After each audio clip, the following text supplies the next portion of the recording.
Hello everyone. So here I am for another video of the ICSE sample paper for 2025 appearing students. So we are done with section A, in which we are we have covered all the MCQs along with that the output based questions, and now we are starting with the section B and the practical stuff. So here it is, question number 3. And along with the questions, you have to go for the variable description table also. So please don't forget to go for VT. Here we have defined a class with the following specification. Class name is mentioned here, which is bank. And some instance variables are given here, P, N, R, and A. P is for storing the principal, N is to store the time in years, and R is for the rate of interest, and A is for the amount. Well, accept is to accept the value of P and N.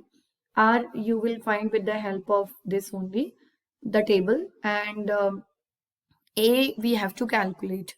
So well, to calculate the amount based on the following condition, you can see with respect to the time you will be able to get the value of rate, and then for the amount the formula is given here. In display function you have to display all these values here. Then you have to create the main method to call with the help of to call all these functions with the help of object. So let me just arrange this thing properly on the window, and I have to open a blank document in which I can just get all these things. So here I am going to write down the code. So I'll take my pen here. Yeah. So this is question number 3. Okay, so the class name is so first from where you will start? You will start for import. Okay, import java dot util dot asterisk. Then we have public class, and the class name is bank. Then this is the opening of the class. Under that you have the variables here. So you have double P, N, R, and A, because all are of double type. Then you will start with the accept function, void accept. So here only you have to accept the value. So better you go for the scanner object here itself.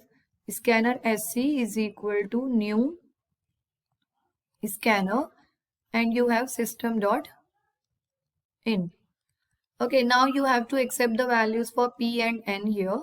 So you will write a statement, system dot out dot println, enter principal amount. As I have less space, so I'm just writing it downside, and the time period in years. Okay, so well, for principal amount it is P, and that value you can see is of double type. So SC dot next double.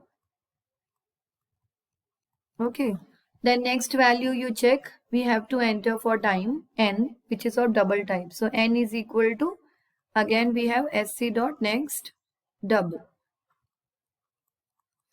Okay, so we are done with both of these things.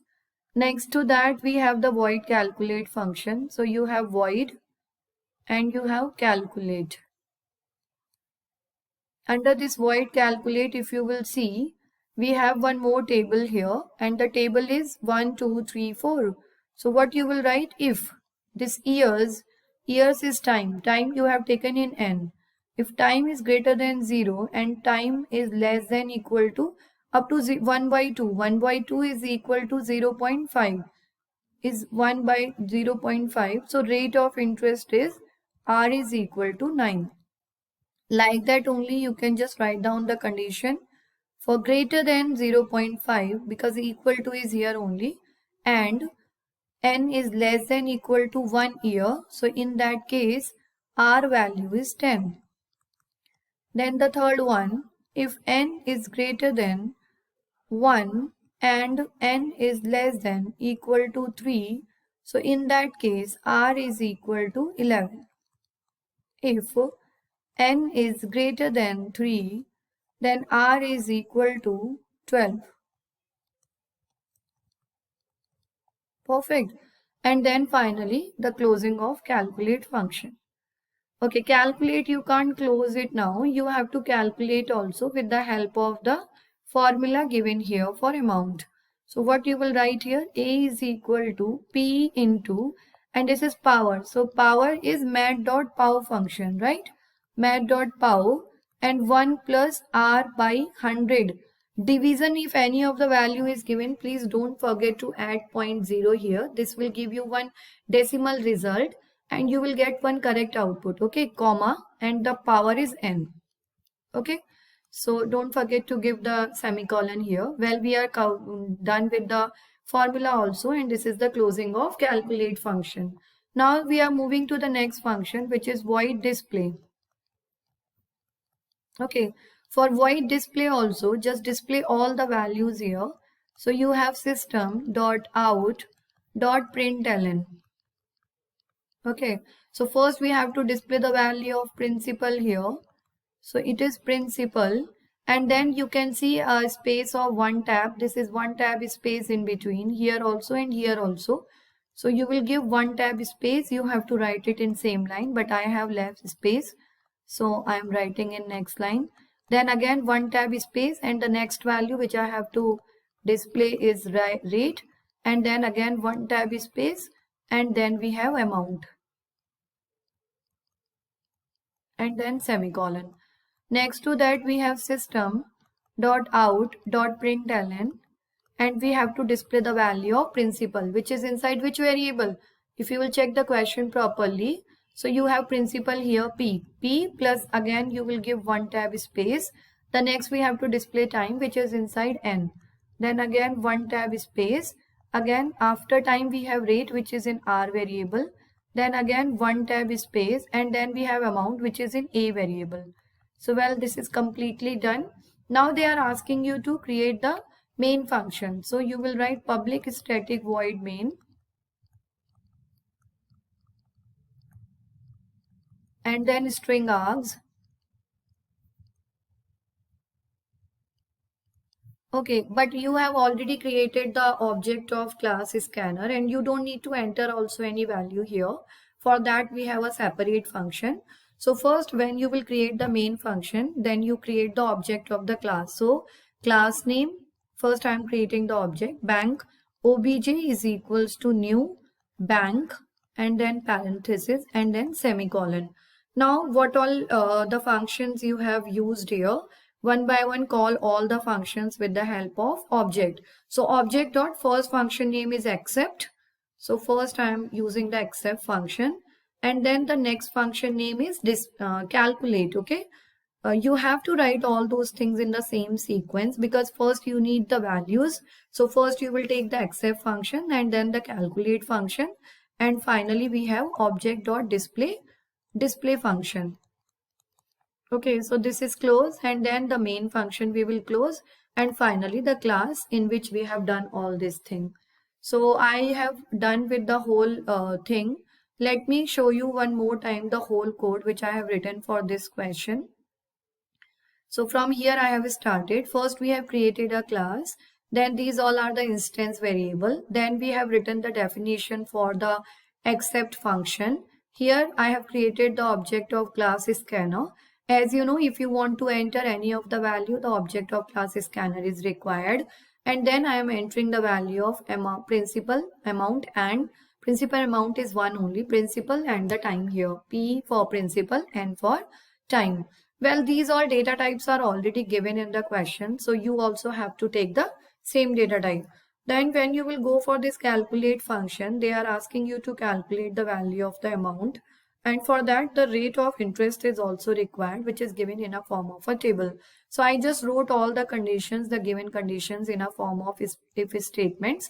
And here I am using the Java expression to find the amount. So amount also I calculated in the calculate function only. Now the display function, where I am displaying the values in the same order as it is asking in the question. To display the, first we have to display the heading for all the values, principal, time, rate and amount, and then the variable, the corresponding variables I have taken. Then next to that we have the main function here. In that first I have created the object of the class, and then with the help of this object I called all the three functions. So I hope you are clear with this. Now moving to the next thing. So here we have the the second question. Let us check our next question, question number 4. So define a class to search for a value. So this is all about search only, search a value. Okay, let us check which search they are saying. Input by the user from the list of values given below. If it is found, display the message search successful, otherwise display the message search element not found, using binary search technique. Okay, so it is all about they have already mentioned we have to go for binary search algorithm. Input by the user, so values we have to take it, the value we have to take which you are want to search, that value we have to take it from the user. Well, this is the list we have to consider. So let me check the number of elements: 1 2 3 4 5 6 7 8 9 10. So the size of the array variable is 10 only, and we have to go with the same values, and then we will take one value from the user, and with the help of binary search technique we will search for that value in the list. So let me go for the same thing. First I have to go for the elements, and I have to take the same elements as it is given here. So let me put a little up here. Yeah, and then so that it would be easy for me to take the values, the same values. So yeah, so this is the next question, question number 2 for program. In this also you will start from the same. You will start with import java dot util and dot asterisk. Then we have public, and you have the class name is search, I can go with, and then in this public static void main.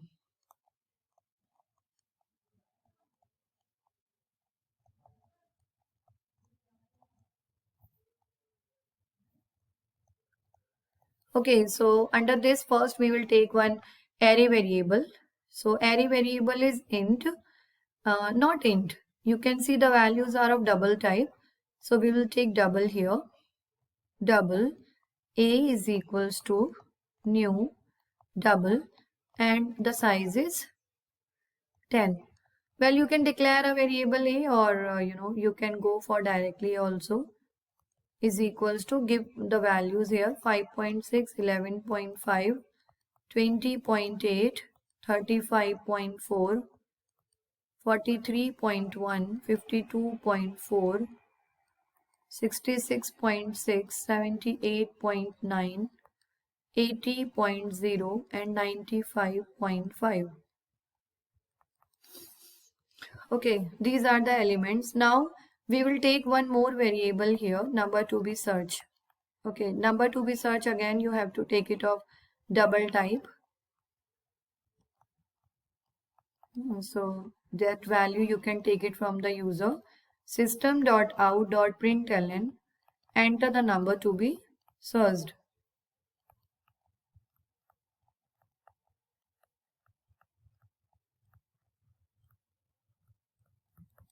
So here it is, ns is equal to sc.next double. Okay, now we have the this thing, the linear binary search. So in case of binary search, if you remember, we have to go for the lower bound and the upper bound, and then we have to search for the mid element of the array. Okay, so for that first you will take the the lower bound and the upper bound. For lower bound it is 0, and for upper bound it is size minus 1. So size is 10 only, size minus 1 is 9. So upper bound is 9, and mid also is required. One flag variable is required, c equals to 0, and what all other things will be required we will take it later. Now we have to execute a while loop here, and this while loop will work till lower bound is less than equal to upper bound. The reason is, till in worst to worst case, or in the last element, only one element will be there in the list. So in that case also, the till then the condition will work. Till then the things will be repeated. That's what I have written here. Lower bound is less than equal to upper bound. So here we have the middle value. Now you calculate the middle. Middle is equals to average only, and you know very well how to calculate the average. It is lower bound plus upper bound by 2. Okay. And then if you are comparing, what you have to do in case of binary search, suppose this is your array. Okay, and suppose this one is the 0, 1, 2, 3, and this is till 9. So this is your lower bound, this is your upper bound. Okay, and middle is equal to lower plus upper by 2.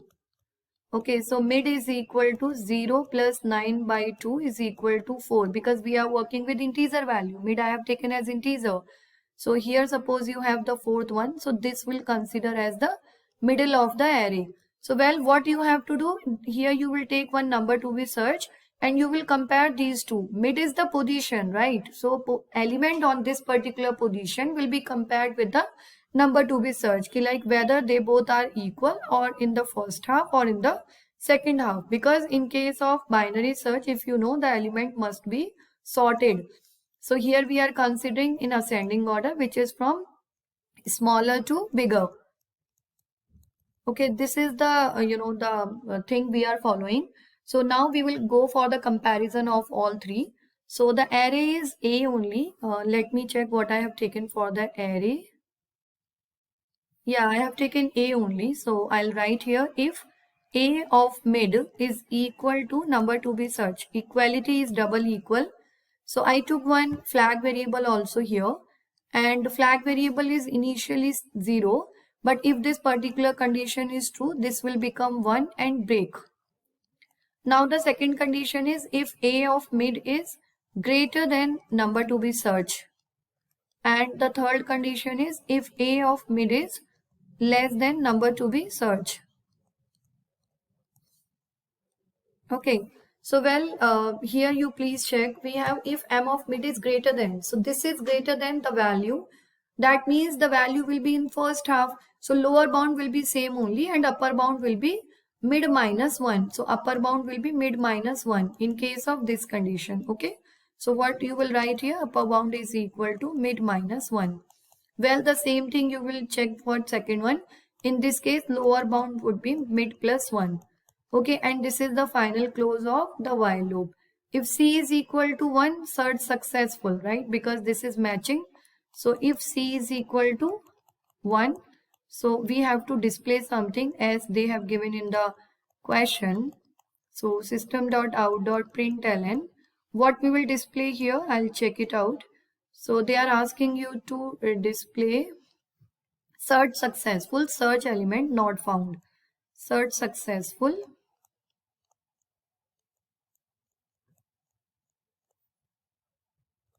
Okay, and then you will go for else. Search element not found.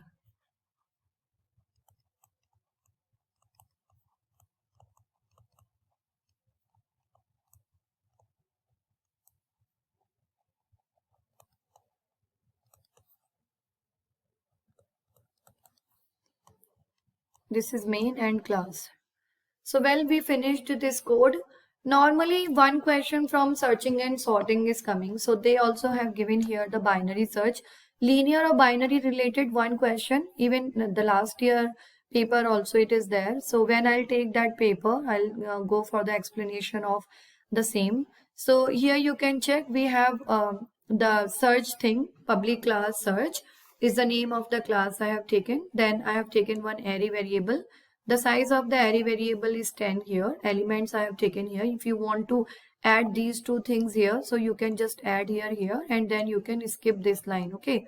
Then the number to be searched, that value we are entering. The size of the array is 10. So lower bound is 0, upper bound is 9. Here I have explained like how the things are working.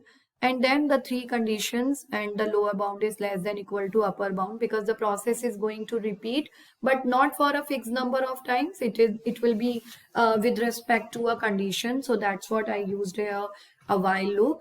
And the first condition is equality, second is middle is greater than number to be searched, and the third is middle is less than number to be searched. With respect to that, the values for lower upper bounds are changing. Otherwise, if the matching will take place, there only you have to stop it and you will come out from the loop body with a change in the flag variable. Initialized, I initialize the fact variable with 0 and then I change it to 1. And later on, outside the loop body, here is the closing of the while loop.